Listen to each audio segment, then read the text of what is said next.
No niin, ja hyvää huomenta kaikille. Ollaan tosiaan Kuusamon torilla ja Pekan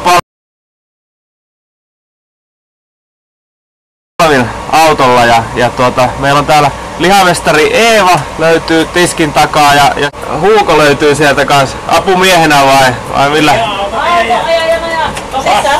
Niin, kyllä. Kauanko te olette autolla ympäri Suomea ajelleet? Semmoinen 6 vuotta kaikkiaan. Joo, siinä on paljon lihaa ehtinyt liikkua tien päällä. Kyllä. No mikä se onko jotain suosikkilihoja, mitkä pysyy ja mitä eniten menee aina vai? No meillä nyt on tämä ihan suomalaista, pohjoissavolaista sianlihaa ja lammasta ja ne on suosittuja, mutta tulee tuoreena. Meillä ei ole kuin muutaman päivän ikäisiä, kun myös saadaan ne vähän myyntiin ja se on todella tuoreita. On tämä Pekan Palvin palvatut tuotteet ja hyytelöt ja kinkku ja makkaroita on lammasta ja possua. Joo, eli pääasiassa.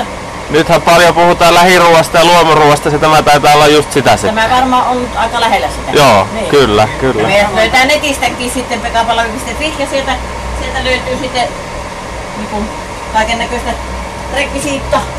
Voi käydä siellä laitoksessa tutustumassa. Joo, kyllä. Tässä on oman talon tuotteita ja kaikkia. Niin Pekka tekee Pekka valmistaa kaikki. Pekka veli kotona teollistettaa nämä teollisuudet. Joo, kyllä.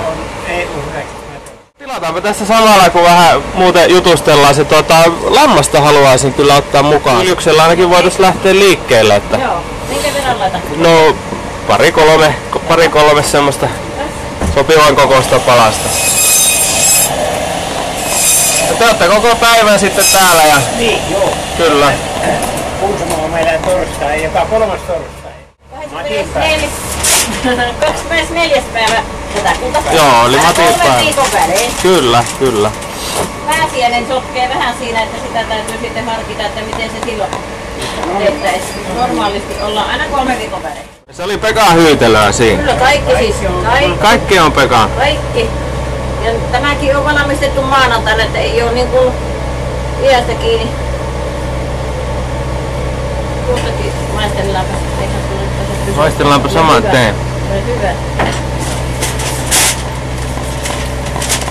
Tämä on kyllä ihan kuulemma Suomen parasta. Joo, vaikka kyllä sanoa, että hyvä on. Minä hyytelön asiantuntija olen, mutta hyvä se on.